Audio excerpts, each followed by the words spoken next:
Ninja war. প্রত্যেক শিনোবিকে order দেওয়া হলো একজন শিনোবিকে দেখলেই তারা যেন সেখান থেকে কোনো রকম লড়াই না করে পালিয়ে আসে। সেই একজন শিনোবি যে কিনা একাই 1000 শিনোবি অ্যালায়েন্সকে হারিয়ে দিয়েছিল। সেই শিনোবি হলো 貴様は誰ぞ。俺は波風湊。 I'm trying to put you in the worst mood. P1 cleaner than your church shoes. Really point to just to hurt you. All just to tease you.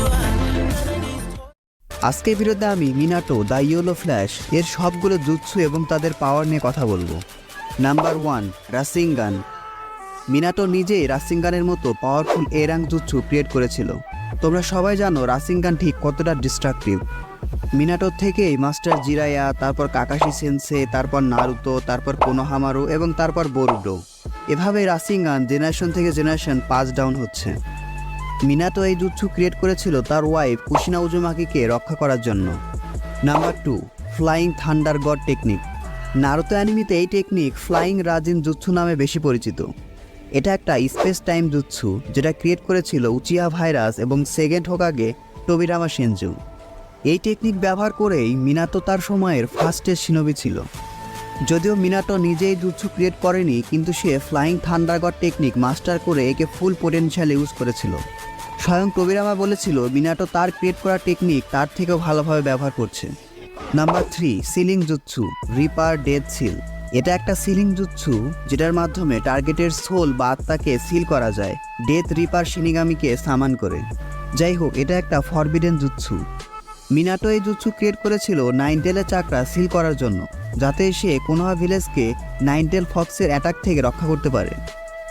Reaper death seal কি এবং এটা কিভাবে কাজ করে এটা নিয়ে বিস্তারিত ভিডিও আসবে। ততক্ষণে ভিডিওটিতে একটি লাইক দিয়ে চ্যানেলটি সাবস্ক্রাইব করে ফেলো, আর কমেন্টে তোমাদের মতামত জানাতে ভুলো না। নাম্বার 4, সেজ মোড।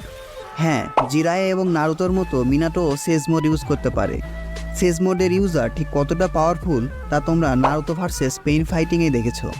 মিনাটোকে আমরা শুধুমাত্র একবার সেজ মোড ব্যবহার করতে দেখতে পেয়েছিলাম, সেটা 4th গ্রেট নিনজা ওয়ার চলার সময়। নাম্বার 5, এই ডায়াগ্রাম সিলিং স্টাইল। এটা উজুমাকি ক্ল্যানের one of the best sealing technique. Minato এই সিলিং টেকনিক শিখেছিল তার ওয়াইফ কুশিনা উজুমাকির থেকে। মিনাটো এই ডায়াগ্রাম সিলিং জুৎসু ব্যবহার করেছিল নাইনটেল ফক্সের অর্ধেক চাকরা নারুতোর মধ্যে সিল করার জন্য। Number 6, Kurama চাকরা mode. হ্যাঁ, নারুটোর মতো মিনাটো কুরামা চাকরা মাস্টার করে ফেলেছিল, যা আমরা 4th গ্রেট নিনজা ওয়ার চলার সময় দেখেছিলাম। কুরামা চাকরা মোডে মিনাটো ঠিক কতটা পাওয়ারফুল ছিল তা তোমরা 4th গ্রেট নিনজা ওয়ার চলার সময় টেনটেল জিনচুরিকি ওবিটোর সাথে ফাইটিংয়ে দেখতে পেয়েছিলে।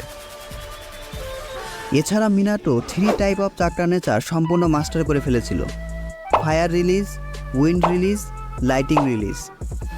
মিনাটো যেসব জুৎসু মাস্টার করে ফেলেছিল সেগুলো পারফর্ম করতে ইউজারের হিউজ চাকরা রিজার্ভ এবং স্কিল হওয়ার প্রয়োজন পড়ে। মিনাটো ছোটোবেলা থেকে অনেক ট্যালেন্টেড এবং স্মার্ট শিনোবি ছিল। সে যে কোনো জুৎসু খুব দ্রুত শিখে ফেলতে পারত। এছাড়াও সে খুব দ্রুত অপোনেন্টসের উইকনেস বা ব্লাইন্ড স্পট খুঁজে বের করতে পারত। ওবিটো ভার্সেস মিনাটো ফাইটিংয়ে আমরা যেটা খুব ভালোভাবে দেখতে পেয়েছিলাম, যেখানে ওবিটো সম্পূর্ণ আনটাচেবল ছিল। অর্থাৎ ওবিটোর কামুইয়ের জন্য ওবিটোকে ফিজিক্যালি যেখানে টাচই করা যাচ্ছিল না, সেখানে মিনাটো তাকে রাসিঙ্গান দিয়ে প্রায় হারিয়েই দিয়েছিল। আবার 4th গ্রেট নিনজা ওয়ার চলার সময় মাইট গাই যখন মাদারাকে তার ফাইনাল অ্যাটাক দিচ্ছিল, তখন মিনাটো মাইট গাইয়ের 8 গেটের স্পিডকেও ওভারকাম করে মাদারার অ্যাটাক ডজ করেছিল। এভাবেই হিউজ চাকরা রিজার্ভ, কাগে লেভেলের jutsu, sealing technique, flying thunder god technique, powerful sage mode এবং আনপ্রেডিক্টেবল সব মুভ দিয়ে মিনাটো তার সময়ের সবচেয়ে স্ট্রংগেস্ট শিনোবি ছিল। সো বুঝতে পারছো মিনাটো আসলে ঠিক কতটা পাওয়ারফুল শিনোবি ছিল।